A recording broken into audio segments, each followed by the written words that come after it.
Hey guys, welcome to another episode of Deep in the Plus. We appreciate you being here. Thank you so much. It is Friday, August 7th at 7 p.m. Yeah, 7, so good times with that.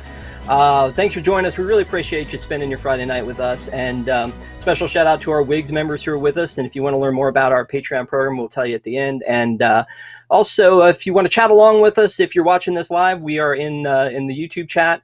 And also, if you want to super chat, we don't hate that a lot because I do have a wishables problem. And also always want to try to report back that we did a good job. So like, subscribe, hang out with us. We appreciate you. So with me tonight, I have a very special guest from iHeartRadio. He can be actually heard coast to coast. I'm going to go ahead and build up his ego as much as possible. This is my good friend, Alex Mack. Alex, how are you doing tonight? Great. Thanks for having me, Rob. So Alex, you reached out and you said, hey, let's talk about, I said, let's do a movie on Deep in the Plus, and you looked through the list and you found one that I think actually may be the perfect movie, and it is Holes. Right. So, man, I have not seen this movie in a while. It came out in 2003. I'm sure that you were like 5 at the time, somewhere around there, because you just, also, by the way, your hair's on point tonight. I wanted to mention that out loud first, too. It's huge. Yeah. So I wanted to talk a little bit about this movie, but I want to start back at the beginning with Walden Media. So Walden Media did a partnership. They started in 2000. They started with a partnership with Disney in 2003, and they released a movie called Ghosts of the Abyss on April 11th, which was a James Cameron documentary. Following that was Holes in 2003, and then they went on to do a couple other things like the Narnia movies. They did the first 2 Narnia movies, and then they also did let me make sure I'm getting this right, Bridge to Terabithia and Around the World in 80 Days. So they didn't have a lot of hits with Walden Media. And as a matter of fact, they ended up breaking their contract with Walden Media, going in a different direction.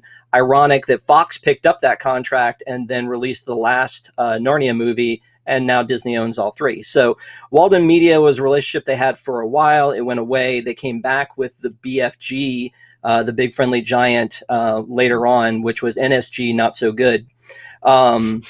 So they really haven't had a lot of success with Walden Media in general. But Holes was a really good movie.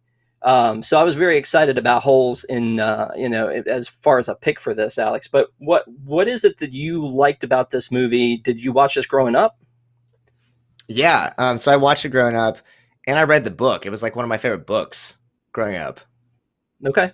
I can read. I know it is shocking. I know. I'm just as surprised as you. No, the book came out I looked it up today. It came out in 98. So I had just been born. No, I was like 7. But yeah, Holes is one of my favorite books. It's just such a weird story. And in the movie, the cast is so crazy and the editing is so weird. I mean, there's some like good themes, but you kind of have to dig for them.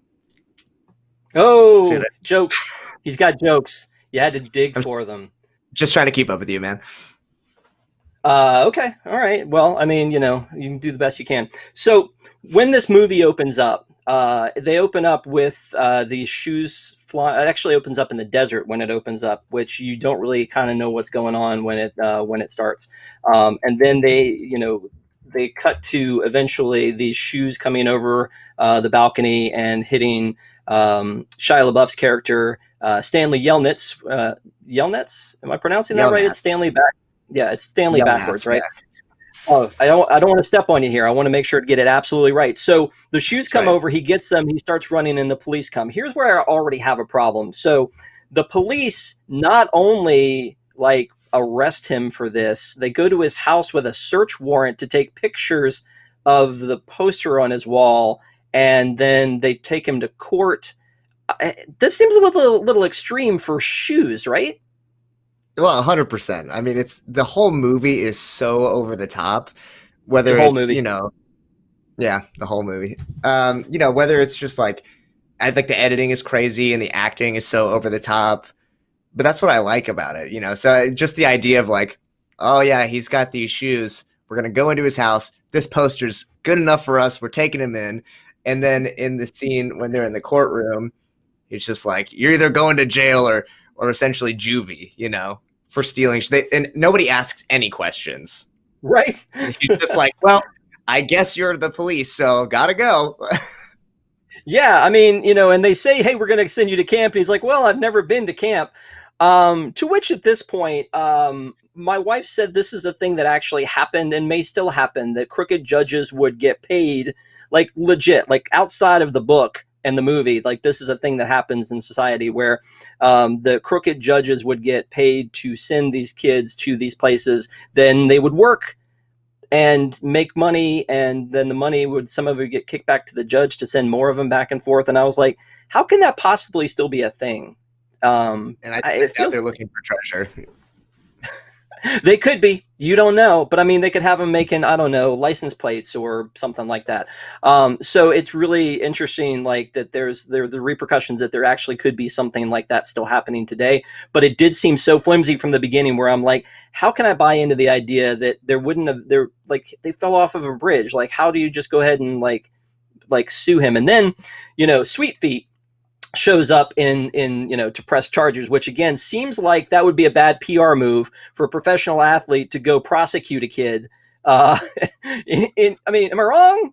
Like, does that no? And his whole side is just like, I was an orphan and these were donated, so you've got him. You must have taken him. You're a bad guy. And then everyone's just like, yeah, that checks out. And then the movie keeps going. Well, it didn't help at all that his parents were desperately trying to invent a cure for the smell of shoes. Right. So, I mean, that's that plays into scene too. Where Henry, they're coming in, he's like, "Yo, you got some great feet. Can I smell your shoes?" And he's just like, "Stop, dude." Yeah, it's really disturbing. So Sweet Feet was played by Rick Fox, and Rick Fox was a UNC basketball player back in the day who went out to Hollywood to become famous. Yeah. I know you're not actually originally from the area, so I'm going to like share a little UNC trivia with you. So it was interesting to see him, in this role where he's being like, the mean guy to make sure that like Stanley gets what's coming.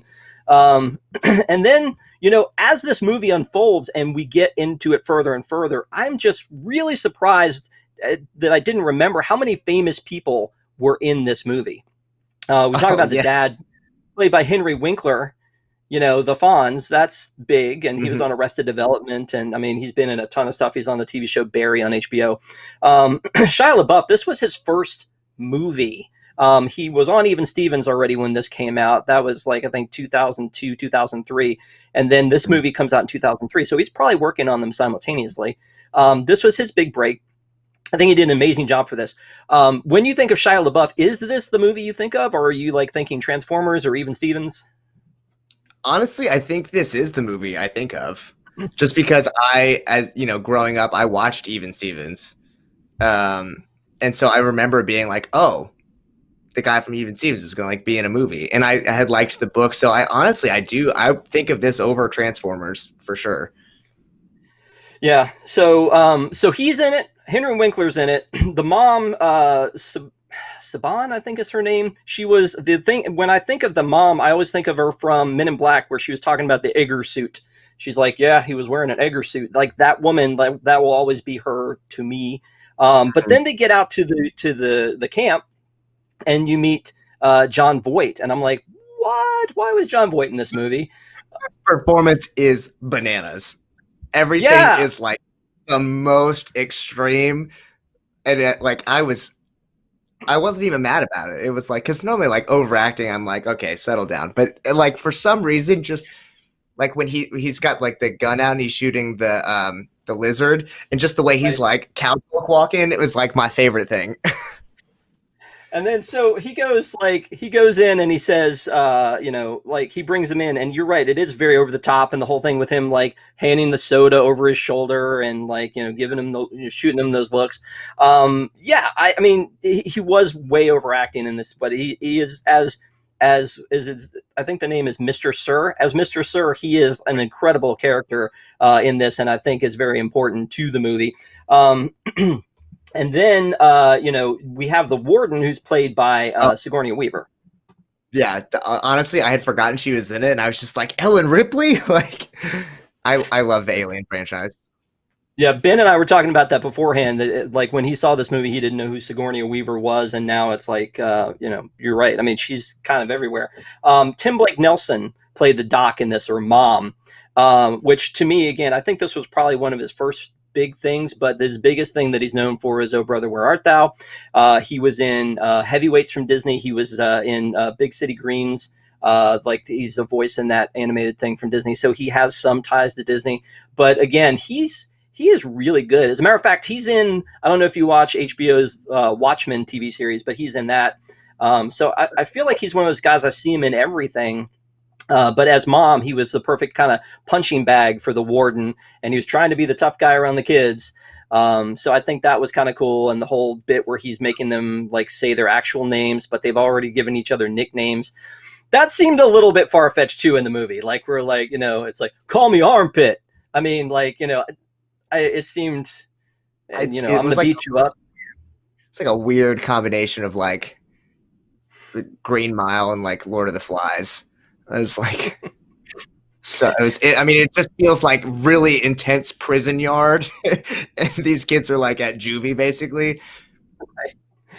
Yeah. And so I think hopefully everybody's seen it by now. It came out in 2003. It's 17 years old now. And it's such a like full movie. I mean, you can't miss anything in this because it all intertwines. It's almost to me like three different movies that are combined together. It's almost like this could have been a trilogy. The whole Madame Zeroni, her story, and the whole the pig and how that goes on, and then you've got like the Kiss and Kate story, and then you've got Stanley's story. Yeah.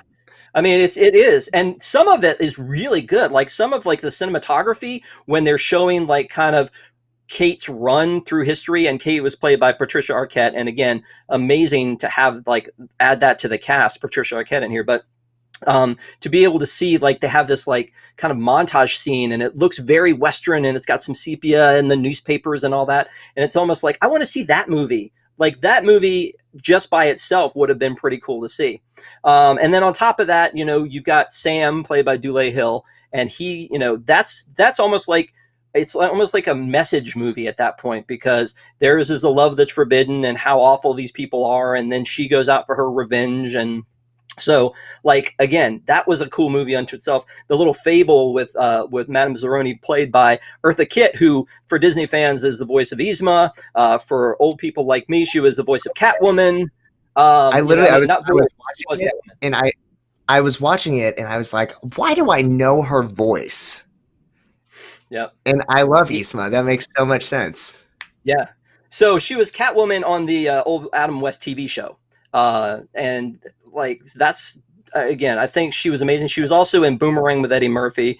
She was the old lady that was in the bedroom yelling Marcus. If you've ever seen the movie, Boomerang's great. Halle Berry, Eddie Murphy, you got to see it. Anyway, not Disney. We won't talk about that one.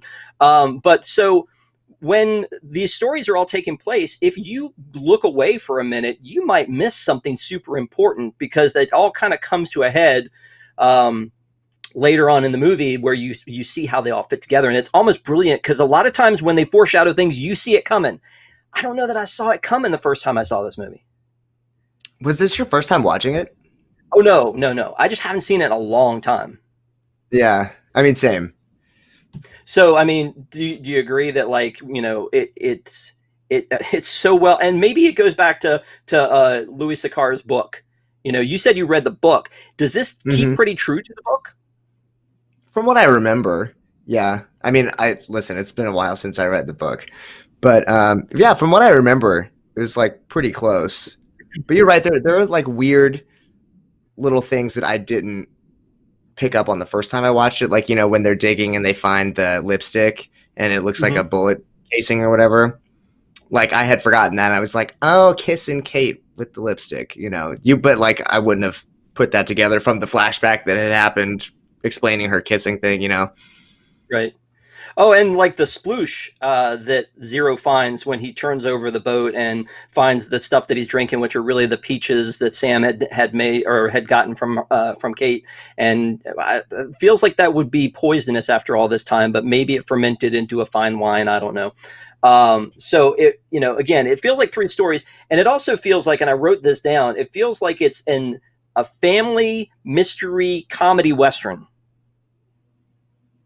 Yeah. I mean, and more than anything, mystery, because again, I think you don't really know why she's having them dig these holes, and you don't really know what she's looking for the first time you see it. And so, there are a lot of things that as the viewer, you're finding out along the way. So again, the movie kind of starts with, with the them in the desert and digging the holes, and what happens to Barf Bag when he decides he's had enough and he wants to be bitten by the snake, just to get away from this and how bad it is. And that sets the stage for you as the viewer going, wait, what is this all about? And then you meet Stanley and the shoes, and you get thrown into his life with, his parents and the curse and his granddad, and that he's the fourth, and then it rolls into them, in the prison, or in I guess in the jury first, and then in the prison camp, and then you learn more about the backstory from the grandfather in that time period with Kate and what that meant, and so you flash forward and backward,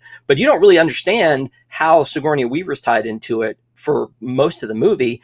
And she hadn't actually even show up for the first 40 minutes. Like I looked at it, it was like the 41-minute mark where she shows up with a 2-hour movie. That's kind of crazy. They just kind of talk about her up until that point. Well, I think they don't want you to know that she's a woman at first, because Stanley assumes that Mr. Sir is the warden.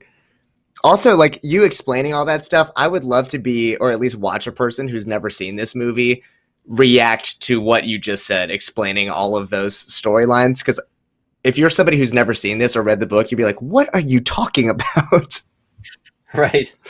No, you're right. I mean, it definitely is kind of all over the place, but it is so well written that it makes sense. And when it ties together, it's just like, wow, that was smart. It's almost like a Usual Suspects kind of a thing at the very end where you're like, oh, I get it now. Like you've taken me on this journey and I wasn't bored the entire time. You were telling me things. And now at the end, it's almost like, were you paying attention? Here's the test. Yes, I get it. It's amazing. Like that all of these things come together. So the, the rest of the movie, the whole thing about the payoff, a lot of times these movies don't end the way you want them to. And again, I feel like there are no spoilers here. I think if you're watching this, you've probably seen this movie. Our intent is to kind of go a little bit deeper into it, maybe get you excited about it, maybe have you go back into Disney Plus and watch this movie for yourself if you haven't seen it in a while. But, in the end, the fact that the payoff is so kind of justified, everybody gets what they deserve, the warden gets what she deserved. Mr. Sir gets what he deserved. But Zero, gets what he deserved. Although, let me ask you something about Zero. You ready? Oh, yeah. Okay. So he needs to find his mom. He pays his entire team of detectives because he's got millions of dollars now to find his mom. And his mom arrives in town on a bus. Don't you feel like she would have come in like a limo or, I mean... Yeah. I mean, I guess there wasn't Uber at the time. But... yeah, it just is like, are they like the world's best detectives and their rates are astronomical? Also, I feel like we haven't touched on like Zero that much. There's just there's so many extreme moments with that character. Like Dr. Pendansky is so like, no, we're going to call you by your regular names, except for this freak. Stupid loser. Like he's just so aggressively mean and you're like, wow, why are you so mad? And then like he gets hit in the face with a shovel or Zero like attacks with a shovel and they have to run. I mean, they were just like really extreme moments, and he's then at the end, it's like, yeah, I'm gonna spend this crazy fortune on some detectives. What does he do with the rest? Well, I mean, he buys a house and he lives next to Stanley, and then Sweet Feet decides he's going to sponsor, the dad's shoe thing. There's another thing. Like they talk about it when they open up the case at the end. They talk about the millions and millions of dollars they made for this. Why do the mom and dad still move forward with their shoe invention at that point? Like, it seems unnecessary for them to still do that, but like that's kind of like the cherry on top for them at the end. Passion. Yeah, and if you're I passionate guess. about foot smells, you got to just follow that dream, dude. Well, I don't judge whatever you do in your free time. So the other thing though is that at the very end, when when they've kind of told you a little bit about what happened to Sweet Feet and where's Zero and the camp got closed down and all these other things happen, and they have this line where Stanley says, what else, or what happens next? You can fill in the holes. Mic drop, right? Yeah. I mean, that was a great way to end that whole thing. But when the movie starts and when the movie ends, they play the same song. And I think you have a little bit of a passion for this song yourself, do you not? Yeah, I think honestly that that theme song is really what led me to choose this movie to talk about with you. It's just so good. It's very catchy. You got to go back and listen to it. Like, even outside of, the context of the movie, just give it a spin. Can you sing a little bit of it for us? I knew you were going to do that. And I don't know if the people are ready for that, man. They're screaming for I don't it. know that I wouldn't do it justice, Okay, I get you. So I looked at that song. It's called "Dig It," and as a matter of fact, I wanted to, when I dropped this on like Instagram tonight that we were going to be doing this, I wanted to put that on as the song that would play in my story. Couldn't find it, which was a little bit, it was a little bit heartbreaking. But Dougie Fresh was on it, and then all of the main kids are credited for that song too. So like Shia LaBeouf, I mean, this could have been his chance at an EGOT. Like, had that won a Grammy, could have put him over the top, right? I think that's maybe why he started rapping. He missed his mark here, and then I think the quintessential point for this whole movie is that moment when Stanley takes Zero up to the top of the hill, and then when you hear take Madame Zeroni to the top of the hill, or carry Madame Zeroni to the top of the hill, and then he does, and then just like that, like, you almost get chills. Like, oh my gosh, like it's on one hand it's a cheesy moment, but because you've taken this journey with them at this point, you get chills, and it's like, oh, they're gonna make it up the hill. He's gonna fulfill the prophecy. Boom, he gets them up there. He takes care of them. All is forgiven. The curse is broken. Happiness in Whoville. It's really kind of a neat moment when all that happens. So I feel like we need to figure out a way to bottle that and live our lives by that moment. How do you feel about that? I think, you got to make your own version of Sploosh. How do you do it? It also, they're like, gosh, you know what? I know that, like, this is, your show. I just, maybe back in the office, I got a couple theories that I want to run past you about this movie. It's wild. What? Tell me. Okay. All right. Here's one that I found. I was doing a little looking on the interwebs. There's a theory that Sam, the onion guy, is Madame Zeroni's son or like grandson or something like that. And that, like, him dying is like part of the curse. And there's a whole think about it. Yeah. Well, it's then, like, the lake dried up like right after he died, and I guess I just don't know how you get Zero from that though, or Hector, because if he's killed and he doesn't have a kid yet, I don't know. Am I overthinking that? It could be the other grandson. She could have had more than one kid. So that is interesting. But you know what that reminds me of though, is that moment when he gets shot is the most intense moment I think I've seen in a family movie ever. I mean, these guys like chase him down and shoot him. I think there are a lot of those. Like, that's really aggressive and dark. And then, Kate dying from the lizard, like, laughing all like, I was like, that's kind of like a lot. There's a good little Jurassic Park moment of that lizard, running at them. By the way, I loved that with that incredible CGI work. Wait, are you saying it wasn't incredible CGI? I didn't say that. Okay. I didn't say that. No, Right. Well, I mean, and that's got to be kind of hard to do in 2003 with the light. Like a lot of the CGI, like if you give props to, I Right. know you love Jurassic Park, but if you give props to Jurassic Park, it's most of it's in the dark. It's easy to hide the edges and the shadows. You're going to flex a little Jurassic Park on us? Okay. Okay. Oh yeah. Yeah, a Again, lot of not a it. Disney product. Save it All for the right. Universal podcast. All right. That's All right. not for us. But so when you go in to look at this movie and you see it, I do think you need to watch it through a little bit of a lens of this was, 2003. So back to Shia LaBeouf really one more time because I think he's great. I hate that he's kind of like been a pariah at this point because I do think that he brings a lot to the table. I think he'll be one of those guys that someday comes back with some sort of a Heath Ledger or Joaquin Phoenix kind of a moment where he does something amazing in acting and makes everybody love him again. But he's been a kind of a lovable weirdo since this movie. But he has an acting style where it seems like he makes it seem effortless, like you really just believe that that's just him.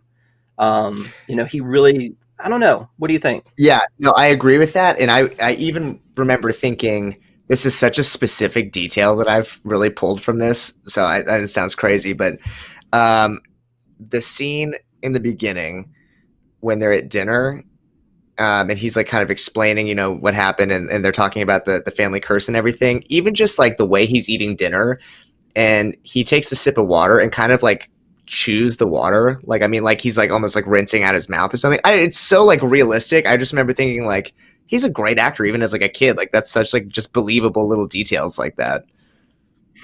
Yeah, for sure. Anything else that you want to share about this movie? I mean, again, you had the passion for it coming in. I was like, yeah, that would be a good one. I watched it and I was like, oh, this is a good one. Yeah, Anything else? I'm really glad we did this because I remember liking it, and being like, oh yeah, I forgot about this movie. And then, like you said, watching it again, I was like, this is so weird. It's just great. Like it is just great. It's all over the place, but still somehow makes sense. It just is weird and awesome. I will tell you, the chat's a little disappointed you didn't sing the song. Oh my gosh, I can't see the chat. Maybe that's for the best. You're not going to do it, are you? I'll give you a little taste of it. I think my version is like I put a little bit more like a little bit more sauce on mine. I did it when you were leaving the office today. That just like dig it up, baby. No, it's got a good groove to it. Yeah, nice. No, I'm in. God, man, this is really fun. Okay, so let me. Somebody says sing, sing, sing. So thank you for that. So when all is said and done, and you've watched this movie again, does it stand the test of time? Is it a movie that you like? And honestly, the big question, Alex Mack, is would you recommend this movie? I expected to enjoy it, but I think I expected to enjoy it because of nostalgia, just like loving the book and liking the movie when I was younger. But as somebody who's developed a love of movies later in life, it is just so crazy. And even if you've never read the book, it's just fun to watch. It's just fun to watch, and I definitely recommend it.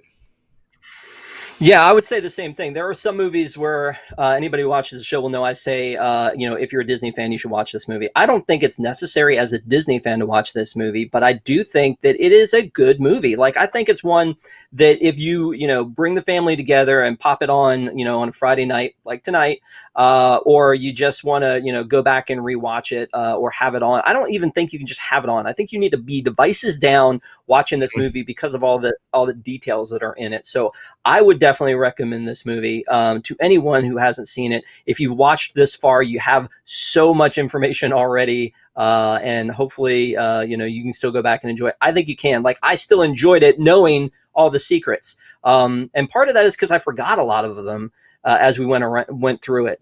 But it was an exciting movie to rewatch. I'm glad we did. If you are out there in the chat, yeah, go ahead. I just thought of this. Because I was just trying to think, like, why do I like this so much? Because I have a certain like genre of movie that I'm a big fan of. Like, I love like the 70s to early 90s, like kind of sci-fi action adventure, like Jurassic Park, Jaws, Back to the Future, Indiana Jones, all those. You should do like at the end, you should do like for fans of, and then kind of see if you can think of other movies in Disney Plus. They'd be like, oh, if you like this movie, then you're gonna like this. kind of like Disney Plus does when you watch it. Yeah, but give it like your own like Rob twist, you know? Listen, you have a heart, and I get that the algorithm is probably great, but like, you know, Yeah. people want to know what you think. Well, I mean, today they want to know what you think too. So, you know what? I will definitely consider doing that down the road. There are a lot of them, like, you know, that the Disney Plus will go, oh, if you like this, you might like this movie. I don't think that's always necessarily true, because I'll look at that list and go, no Disney Plus. I don't really care for that movie. Yeah. So that's a good point. That's a good point. But one of the things we often do here is that we will then say, you know, what else are you watching on Disney Plus? So give us your pick of the week. What would you recommend people go see? Not necessarily because of holes, but another thing that you like on Disney Plus. Honestly, this was my first foray into Disney Plus. And I think I just had this idea of what I expected to see on the list. But for me, I guess my pick would be a documentary. It's the documentary Free Solo. It's about the rock climber Alex Honnold, who climbs El Cap without a rope, and it's just like the most incredible camera work. And there's story. It doesn't matter if you like rock climbing or sports at all. Even there's like love in it, but it's a beautiful documentary. It's great. Free Solo. Gotcha. Well, I'm going to go in a weird direction here. A movie that came up recently that I rewatched that I think a lot of people probably missed, which was, again, has nothing to do with this or the very highbrow pick that you just did. But Lion King 1.5. I don't know. It was a direct-to-video thing where they released Lion King 1.5, and it was really cool because it takes place alongside of the Lion King movie. So it's kind of like Timon and Pumbaa is like what they were doing. So it's almost like other camera angles on the same situation. It's funny. It's like offbeat. And as far as the video goes, you know, they kind of put some MST 3K stuff in there where they're watching it, and so it's like the fourth wall is broken. It's definitely a fun movie, and I do think a lot of people probably missed it because it was one you had to buy. But now I didn't even know it existed. There you go. There you go. A little bit of schooling for you there. But it's a fun thing to watch. One of the things I was watching for it is that in the end of the movie, they do that MST 3K where you see the shadows of everybody. And one of the shadows is of Brer Bear. So I'm wondering that, because I don't know, Alex, how much you know about this, being kind of out, like on the fringe of the Disney community, but Splash Mountain is being changed because of the, Brer Rabbit, Brer Bear. That it's not, representative today, and they're going to, overlay it. So I wonder if Brer Bear will still exist in Lion King 1.5 down the road, if somebody maybe missed that at this point. So go check it out, and maybe you can see that.